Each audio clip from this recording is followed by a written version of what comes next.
Ndamira pamberi pedare ramambo Mutasa. Ndamira pamberi pedare ramambo Mutasa. Zvese zvandichataura ndezvechokwadi. Zvese zvandichataura ndezvechokwadi. Ndikanyepa ndicharaswa nemhosva. Ndikanyepa ndicharaswa nemhosva. Mwari vamubatsiri wangu. Mwari ngave mubatsiri wangu.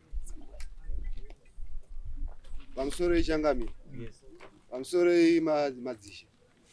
Pamusoro idare. Pamusoro vanhu vese vari pana. Zita rangu ndonzi James Bembe.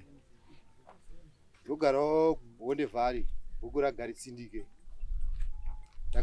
Ndiri kudzingwawo pamba pandiri kugara nevakuru vanonzi Posa Umana.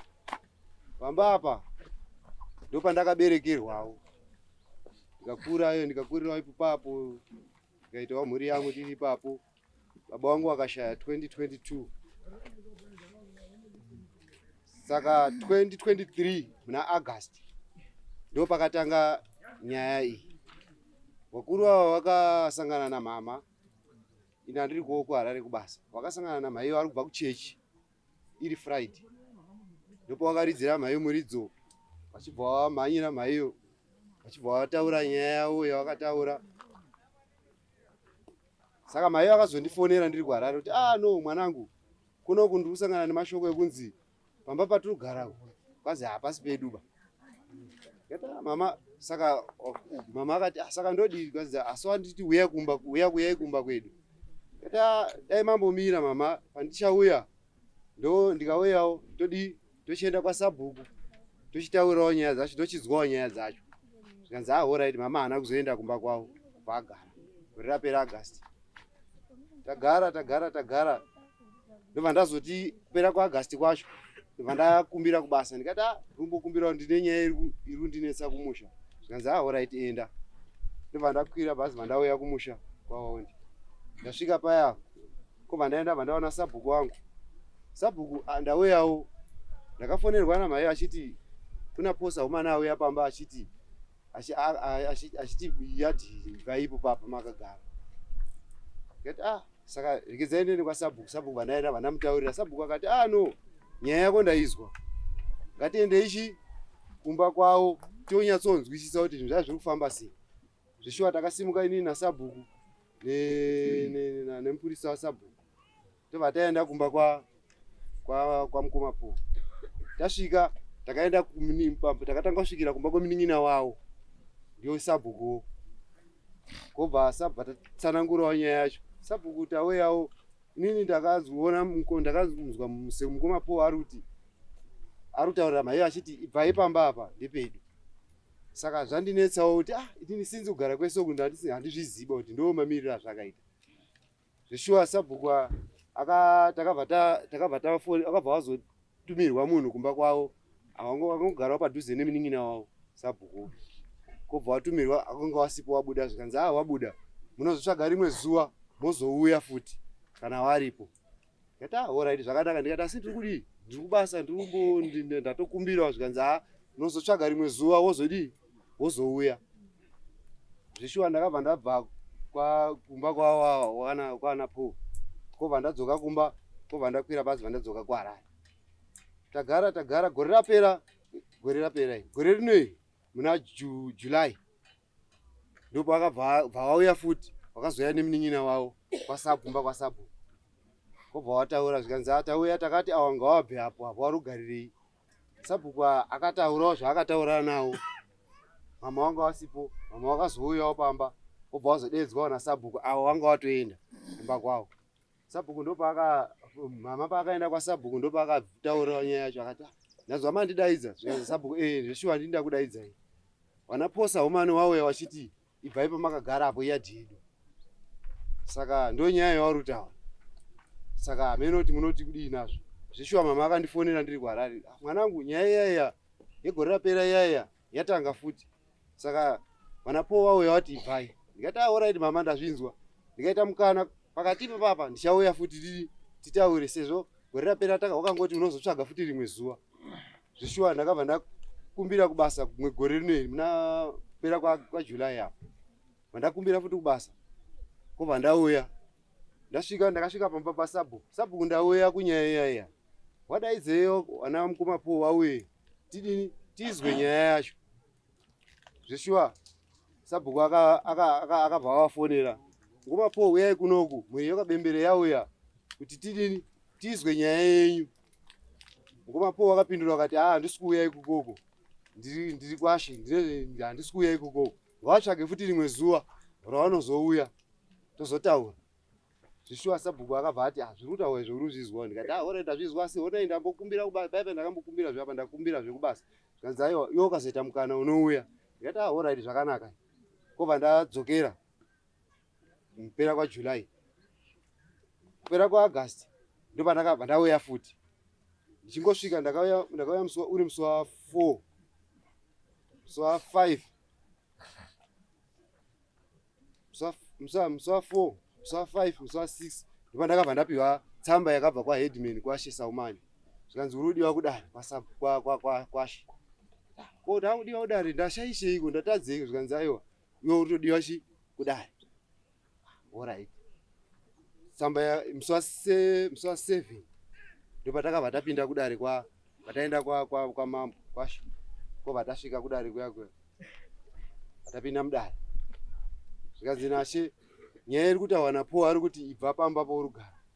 Baba sekuru wako wakasopiwa ndibaba wavo 1979 ndipo wakasopiwa. Sekuru wako iwewe ndo wakasopiwa paurugara ndibaba ava. Saka ngepedu ini ndarisingazviziba kuti kugara kwese kwandaiita hapana chandaiziva ba. Saka sekuru wangu ndo paakafirawo pamba ipapo. Mbuya ndo paakafirawo ipapo. Munin'ina wasekuru ndo paakafirawo ipapo. Baba wangu ndo paakafirawo ipapo. Inini ndasara paumba namhaiyo tisi tinogara pamba ipapo. Chingochengetawo mhaiyo nemhuri tiri ipapo. Saka zvadaro tagara ndo pandakazonzi naChangamire kana zviri zvo nyaya iri itotaurwa naPaul ndepedu munotosimuka modini muende. Manje inini Changamire ndandoda kubvunzwa kuti kugara kwese kwandaiita ndandisingazviziva kuti hapasi pedu ende handitoziva kuti zvinhu zvakamira sei. Ndiriwo mwana pakugara kwese kwatakaita. Ende kugara kwese kwandakaita baba wangu haana chakambonditaurira kuti ndo mamiriro azvakaita. Kukura kwandakaita ndakakurirawo ipapo. Ndikakurawo ndikaitawo mhuri yangu ndiri ipapo. Baba akati iwo mwana wangu wakura unofanira kunga uino imba yako yekudini yekugara. Ndikati zvakanaka. Baba abva anditi chigarawo apa muyadhi medu, chigarawo pazasi pedhunduriro muyadhi medu, chigarawo ipapo. Kobva anditi usati wagara tinoenda kwaSabhuku totaurira Sabhuku ndozvati nyaya iripo. Ndikati zvakanaka. Zvishuwa patasimuka nababa pataenda kwaSabhuku. Sabhuku vataurirwa nababa mukororo wangu auda kugara apa. Sabhuku akati aiwa hapana chakadini, hapana chakaipa, unotipa mutete. Zvishuwa ndakabvisa mutete kwaSabhuku. Zvikazi unopinda mubhuku. I think nyaya yako ndatoizwa nyaya yako pairi ndeyekuti uri kubviswa pamakagarawo this time. Ari kubvisa ende uyu. Chigara kupasa.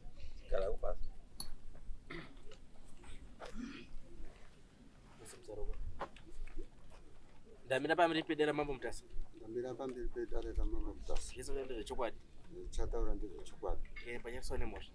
Ndikaneka ndori pamusha. Mwari rimbatsira wangu. Mwari wangu batsirwa.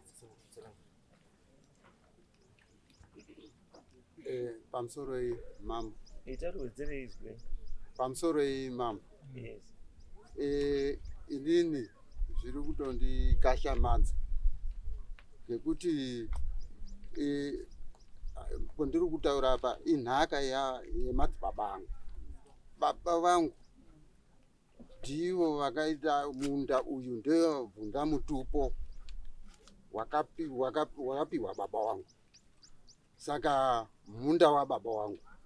Saka zvakaitika ndezvekudaro izvi.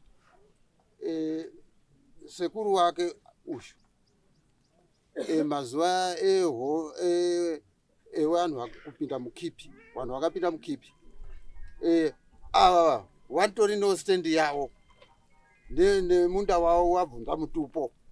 Saka ndipo paigara sekuru wavo. Saka apo pakapinda mukipi, pakabva mukipi hondo yapera. Sekuru wavo ava wakabva wasvika pana mudhara wangu wanga wakura, vakati no muzukuru, inini kuti ndichakwire kugomoko kune kustendi kwangu uko, saka ndiri kukumbirawo hangu kuti ndimboti pekugara pekuwaka.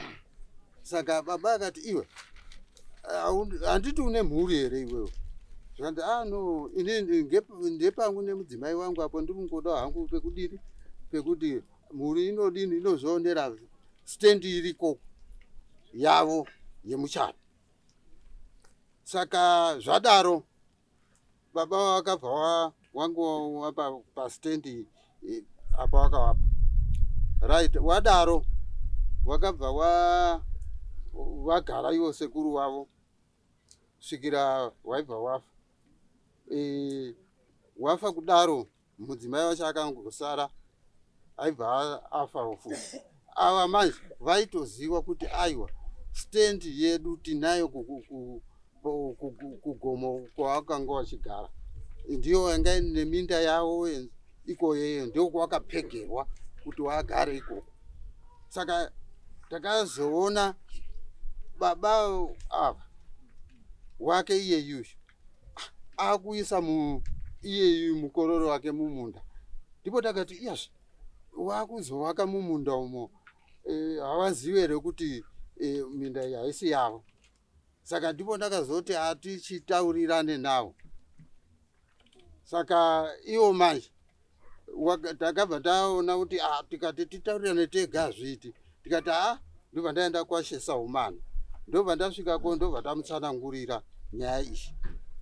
Aibva anzwisisa, ndikati aiwa hatisi kuda kuti wasamonweba, toda kuti tingotaurirane chete.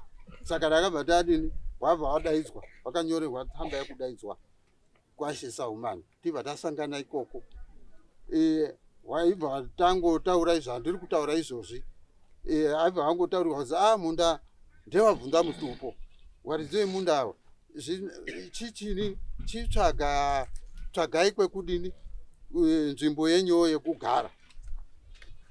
Saka Ishe Saumana atopedza kutaura, takazovatora tibva tati ngatitaurirane. Tobva tachienda totaurirana navo pasaiti, tikati no zvinhu zvakadaro tiri kuti iwewe tsvaga nzvimbo iwewe asi mai wako uyu semunhu ati kureiwo hapavaka dzimba dzake ngaadini hake ngaagara, asi iwewe manje chisumuka kubva mumunda oende kupi, uende kugare namai wako uko mustendi imomo. Ndio zvotakavataurira. Saka zvese zvotataurira ipopo tibva tasainirana kwaShe Saumana, tibva tasainirana, ivo vaitosainawo tawirirana. Asi chishamiso manje ndopo ndakazoona Samoni yakundidaidza kuti uri kudaidza kudaro kwamambo. Pamakasainirana paripi? Ndipeno makasainirana? Mati makasainirana? Vakasara kwaShe Saumana. Aiwa. She Saumana anosara nemapepa sei? Ngechake. Wawirirana ndiani? Zvaakazoita ndezvekuti iyi haina kupinda, haina kusenzesa masamoni euyu. Whether pane samoni kana kuti hapana samoni, asi nyaya iyi yakaenda before Ishe Saumana. Saka inotonyorwa yobva mobva masainirana, umwe naumwe opiwa pepa rani. Saka zvamunotaura ndezvekuti hapana pepa riripo. Zvokuti azakasara kwaIshe Saumana kunyepa, hapana pepa riripo ba. Because hazvingati mimba muna pepa. Complainant haana pepa, respondent haana pepa. Asi mota dzakawirirana, makawirirana chiisha muti makawirirana. Ya saka alright, mirai. Ndoda kuenda nemimi. Mataura mega nemuromo wenyu. Kuti baba sekuru wavo akauya akakumbira. Akapiwa. Andisi? Akapiwa. Muruzwa? Akadini? Akapiwa. Akamupa handi mimba. Ende zvikutoratidza kuti pakaitwa disagreement. mamutoripo be makazongozwa kana kuona asi pakaitwa disagreement you are not there. Saka zvakafanira kuti hamuna chamunoziva panyaya iyoyi, chamunoziva chaicho hapana. Saka yakadaro ka because dai muntu kuti mimi ndimi makapa right, mamune right because ndimi muridzi wacho, but mimi hamusi muridzi be, muridzi akapa wakafa. And you don't want to take advantage kuti munhu akazviita akafa. Plus wakapa wachinge wakadini kuclaim mimi mauzoclaim nibva zvineshi because time utaone zvayo kai ukazwa kuti wanyaya kuti sekuru wake woti baba wake wozoti iyi makore mangani kana tutora nenyaya kipi inyaya kipi iri kupa 70 we are talking of 76 77 76 77 kusvika izvizvi almost 50 years. Saka mimi why mama wakwe Nhasi motanga kuti 50 years down the line motanga nhasi unoti right ngepabvunza mutupo ngepabvunza mutupo manga muzopaziya mapesa kuti kupinda muindependence kuti kwese kuti nhasi mamuzoziva ngepabvunza mutupo mamumirira kuti mamumirira kuti baba wacho uyu afe. Mamuri kumirira kuti baba wacho uyu afe mozotanga chii, mozotanga nyaya kuti mukwazi mutake advantage yewana, because ma generations atutaone zvawabambo takutoti 4, we are talking of 4 generations because agreement chayo tutangira kuna sekuru wake uyu topinda kunani kuna baba wake andisi akatoita agreement haasitori baba wake ba ndi sekuru wake aita agreement sekuru wake na sekuru wani wenyu. You are not there. You mamusipo bai. Saka no ndaida kuziwa hangu pandiruda kutaura ndepekuti iyo stand yawo ya sekuru wawo vanayo zvekuti munhu izwai munhu anokumbira gwere maizviita muri kuchikoro une magwere ako 4 akagochwa muplastic uchiyaziva kuti ari pakati pemiti pemhandi mbiri dzemuti uri pakati wakaisa ipapapo, intention yako ndeye kuda kuzopa mahapa lunch asi pabreak you want something to eat. Munhu anoziya ake 4 ari mumuti ayo woenda kokumbira John pabreak wobva aya pabreak, asi akakumbira John akaya pabreak hazvirevi kuti ababa kana ukazoona aku yake haisiri dambudziko rako ba iwe wahirwa baba. Imi muri kuti mimi baba wenyu kana akaona andizvo akapa munhu knowing very well kuti munhu ane kumwe kwake akapa sekutaura kwamaita achiziva kuti vanhu ava ndewe apo asi akadini akawapa kwakuri kufana ku no icho yanga iripo bambo yanga iri issue yeabundance. The land was there, kwakusina vanhu vakawanda saizvozvo, asi dambudziko ramakuita manje mimi makuda kutsagira vana wenyu pekugara ende maada kuita izvozvo nekudzinga nekuita forgo maagreements akaitwa musati mapo. Uyu mbuyawa handiti tsitsi dzenyu dziri papi dzekuti mwana ngaasasaweke para pagairi kwako asi mbuya gara hako apa. Saka mbuya akafa anoda kuuya achigara pamba pambuya ndiani? Mbuya wamuruzwira tsitsi kuti mbuya ngaagara hake apa asi wakomana dzokai uko asi mbuya akagara kapa. Mbuya uyu akafa apa pana mbuya panotowa ndiani? Because mabeneficiary ambuya akafaka ndiwawo. Saka kana mawaisa kukwawo ada kutora apa ndiani? Aiwa mai vacho takati isusu ngadini ngagare patori tati mai vacho paakagara akafa paroda kugarwa ndiani? Takati zvaagare nemwana wake uyu. Amuzoda wake. Imimi chamuzoda. Alright. Munda wari kuwaka. Munda wari kuwaka. Urumbori mwandia. Munda wari kuwaka. Ndiwo ari kurima. Saka.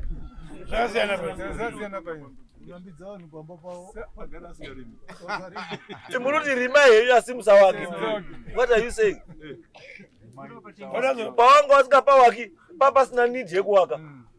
Andi, now that pane need yekuwaka, wakuwaka, musakati musa wake, rambai murudini, rambai mukurima. Alright, saka ukaramba uri kurima panenge pari pari. Hawacha wake hauba, asi wokontinya kurima.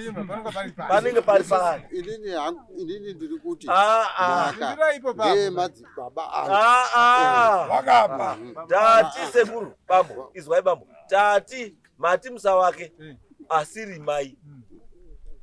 Saka muridzi ndiani? Isitaka munda atisi kuti. Musi upindura. Atipindure mvunzi. Tati. Munda ngewedu. Aiwa, munda usu munda ngewedu. Munda musi uri mbembe. Ako tiri kutoti munda wacho une stand. Izwai bambo. Zve stand yayo, zviyawo. Tati siyanai nazvo. Zve stand yawo, siyanai nazvo. Because munhu akaita agreement yekuti wauye apa. Handimi ba. Akaita agreement yekuti wauye apa. Haasitoripo wakafa. Ine matems ema agreement amaziva. Imi mavada kuchinja agreement yakaitwa musati mabarwa. To suit zvamava kuda imi. Zvafanira kuti vana bandorikanda. Do you know kuti muna kubva pane gomwe? Kuenda kobuda uresti kweso kudai pesa apa. Pairi mwani sekuru wangu nambuya wangu. Sekuru ndorikanda. Ndiye makweso. But can I still come now kuti vanhu vese vakagara kuwesa muri kuona vakagara kuwesa kuti ibvai ngekuti pairi mwani sekuru wangu. Hazviiti because nguva yacho yaibvumira because kwanga kusina demand for land like izvozvo. But izvozvo kwari demand for land yekuti ukatoona pari free pane 50 meters by 50 meters ndi mwari. Hapachatooneki ba. Ukaona nyika chayo yachinja policy yekuti don't expand outwards, expand upwards. Because land yakudi munozanotora bambo. Munozi musasa wake mudhadhadha ba wakaita wanga hori. Muchitora muchiwesta nzvimbo. Chiwakaimukira pai mudenga. Munhu anowakaka akana ari kuwakaka ane transfer letter here kwaigara kwacho. Bambo. Bambo. Imimi baba penyu. Bambo. Imi munayo ni. Bambo. Chinose aiwa hawazozwisisa ba. Munhu ana kubatsirwa. Munhu kana azozwisisa ana kudii? Ana kubatsirwa. Chinozi transfer letter. It means kuti wabva kwawaigara. Wakunogara nzvimbo chinyowani. Wonyizi tichiri patsamba yekuti kwawabva zvakadini? Zvakanaka kana kuti zvakashata. Toda kukuziva kuti umbori munhu akaita sei. Ndo panodiwa transfer chi letter. Not kuti munhu uri kubuda mukitchen muna mbuya abva kubikira mbuya porridge. Wako wakamunda wotoda transfer letter. Transfer letter yekubva kunani? Muna transfer letter yekubva kuna. Yekubva kuna mbuya. Una transfer letter yekubva kubuda mukitchen mambuya. Alright. Iyo zvarumbogare. Izvo zvarugarepi. Izvo zvarugarepi. Warugara ipo pa stand. Warugara pa stand waditi. Saka transfer letter muri kuda kubva kunani? Kwakaigwa achigara gara. Kupi? Andida mutaura kuti bambo. Anditaura wa. Izwai bambo. Chekutanga bambo. Chekutanga bambo. Pamutemo hamutorina chekutaura. Because handimi makamupa. Handi. Hamukwanisi kuchinja zvinhu zvamusina kuita. Kana kugura munhu wamunhu. Munokwanisa kungochinja zvamakadii? Zvamakaita imimi. Zvamusina kuita imimi. Hamuchinja. Muridzi wechinhu aifanira kunge akasiya achinja zvinhu zvake. Ko nhaka yemadzibaba vangu. Nhaka iyi. Yeminda ndiyo minda yacho iyo. Inhaka iyo. Izwai bambo. Izwai bambo. Muridzi wemunda. Munozwa bambo? Muridzi wemunda ndiye akagowa nhaka yake. Imimi hamugoweri baimbo. Amugoweri by you. Because talk of time, baba. Tuli 50 years, baba. How old are you? Mune makore mangani? Mbudare chakamira. Apindurai, mune makore mangani? I'm over 70. I'm not saying over 70. That is mune makore mangani? I'm over 70. I'm over 70. That is the answer. That is mune makore mangani? Tipe ichitupa already. Tipe ichitupa che. Tipe ichitupa sio calculator. Tipe ichitupa che. Tipe ichitupa bambo. 74. Tati tipe ichitupa.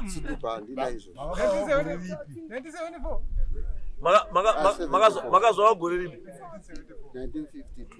1952. 52, that's 48 plus I'm sorry, myself is 60 years.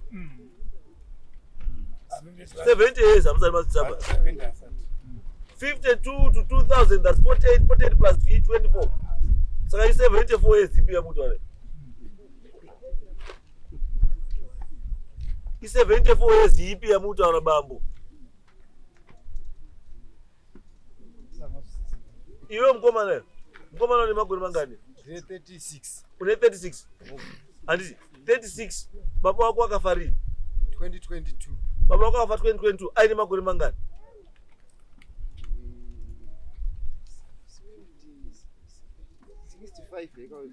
65, 66. And why do you go for not with a simple calculation. And simple calculation, they would. Baba wako akafa alizera renyi. Baba wake ndiye akaponja. Baba wa uju. Iswai bambo mirai. Bambo wacho huyu baba wake huyu ndo paka zvarirwa. Andizo. Baba wake huyu anozvarirwa ipapo. Akazvarirwa ku stand yawo ekare baba wacho iye wake iye. Imi makazvarirwa kupi? Ndio ndakazvarirwa ku stand iyo. Aiwa. Stand ipi? Ungazvarirwa pa stand pane munhu. Ndini baba wangu zvende ndiye akanibereka. Izwa ipambo. Izwa ipambo. Nyaya muso akafa baba wenyu. Mangwana acho makuseni mabva kuvhumurura. Ndo baba ifanira kuti adarire mhuri. Ndizvo. Makataura nyaya minda iyi. Kuti tine minda iri kwakapiwa zunguru. Todii nayo. Makaita here izvo. Dare rakati. Pamaka distributor estate ya baba wenyu. Dare rakati. Ninyaya munhu ari mutengo. Takati munda ngewedu. Wakapiwa inini? Bambo, wamwe muri yenyu vantu vanani? Havana mukoma ini hanzazi. Aiwa ndini mu first born. Ndati muri first born asi ndati wamwe wacho waripi. Wamwe wenyu havana mukoma waningina waripi. Wabatikana. Wabatikana? Saka hatitongi nyaya vasina wasipo. Because chinhu ichi kaichi kana chiri chema parents, everyone is a beneficiary. Haisi yenyu minda. Ndekuti ndiye mwana wese wakasiwa ndi baba wenyu na mai wenyu. Saka we want to hear the family ichitaura kuti minda yakadistributwa sei. Andi asi minda yana kudistributwa because yanga ine munhu. Because waningina wenyu wese imi wadiki kuna baba wenyu. Waningina wenyu imi. Because kana baba wacho akafa 2022 andi is 2 years plus 65, that's 67 years. Baba wacho dai ngari mpenyu nasa dai 67 years.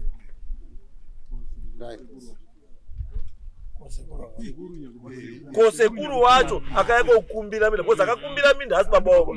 Akakumbira munda ndi baba wake ndi sekuru. Baba wake.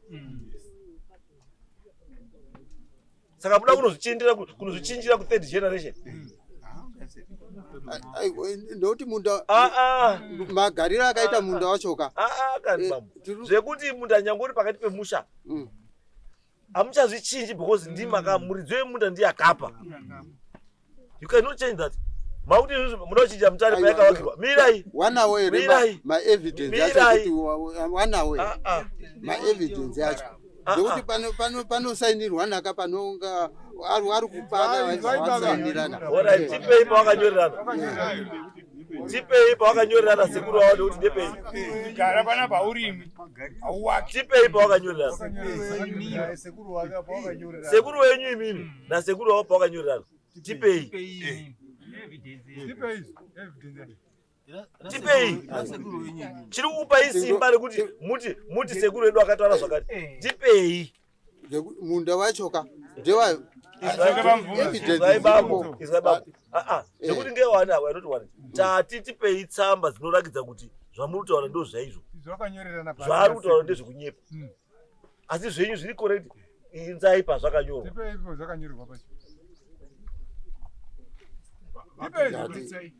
tichaenda kufamily tione kuti izwai bamboka takuita calculation dakutaura chinhu wani bambo takuita calculation kana uyo akabva uko achiuya uko nemakore amuri kutaura imimi kuti ya 70 chi matimu akazova 19 chi 52 saka it's 48 plus chi plus 24 is 71 hamusati matotsvisa you are 71 years old mama nyepera kuti for 74 mune 71 years old anditi uyu baba wavo today afanira kunge ari 69 years old so it means kuti pakapihwa baba wake pakabarwa baba uyu nemunda agreement yakaitwa mamusati masvisa kana 3 years mamwe ne 2 years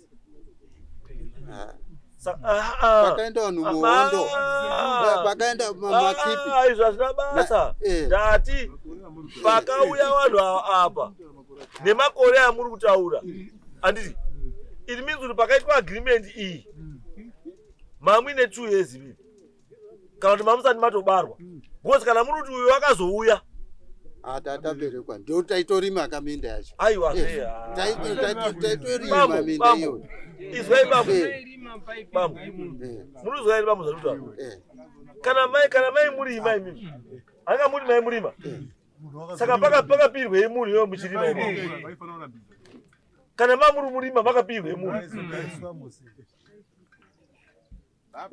uko kwakurungobati baba yakapegwa wakachera mastorm drain macondo ridges nezvimbuya-mbuya zvacho izwai bambo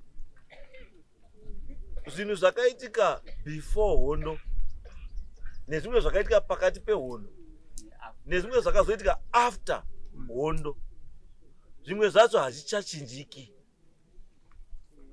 munozizwa bambo ndoda kukupa example one muri kuona vanhu vese vakagara pamira pa wese wakagara pamira pa wese wati pamira pa wese wamuri pamira pa wakauya 1976 77 and 78 hondo iri pakati pekudii pekutsva macomrades aingouya achitaura kuti vanhu vari mumaprazi uko vari kudzingwa uko havashai pekuita sei pekugara ipai vanhu pekugara ipai vanhu pekugara ipai vanhu vese vakayangoya hondo asi hazvirevo kuti pakapera hondo tobva tadzokai kwamamuri watoo ipapo because zvazviri zvenguva yehondo zvakaitika nguva yekipi pana vamwe vanhu vakabuda mukipi ka havana kudzoka kwavakabva vachipinda mukipi vamwe vakabva kutogara muti muvhileji imomo mamamwe nekipi imomo wobva watopiwa watowagari weimomo saka zvinhu izvozvo hatizvichinji because nguva yacho yazvakaitika hapana haizvidaba kwakusina control isu baba vangu wanhuka kwakuri kubatsira kwawakaita handitika utori nevanhuwa wakabuda wakabva wamwe wakabva kurupinda uko wadzingwa nevarungu handitika wakauya kwedu asi wakati afanai kutogarapo asi vanhu vacho wachidini watsvaga mastendi avo iyo zvino vamwe wakauya panyu reserve apa vamwe wakaenda izwai bambo ava pakaenda munyu reserve ava wakasarireya pakabva vamwe ava wakasarireyo saka ndisingawatsvagira mastendi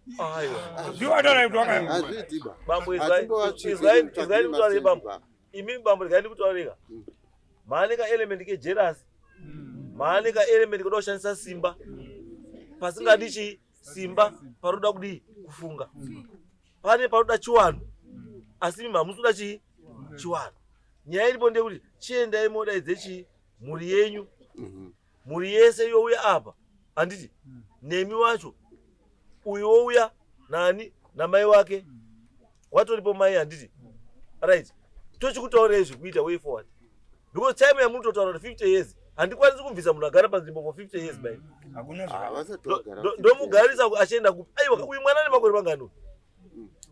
ati 36. Ane 36 ko baba wake akauya panzvimbo ndi baba wake. Baba wake ndiye akatanga kuuya panzvimbo ira. Ana kuzvarirwa ipopo baba. Aiwa, nyangwa asina kuzvarirwa ipapo, asi ndiye akatanga kuuya. Which means the time yawagarapo is more than 36 years. It means the time yawagarapo is more than 36 years, because uyu akazozvarirwa ipapo asi ane 36 years. Right, next dare ndoda mhuri yese neumese tobva kutaurai zvekuita, asi zvokuti mudzinge vanhu mirai izvozvo. Next dare mumpe date next dare. And next case.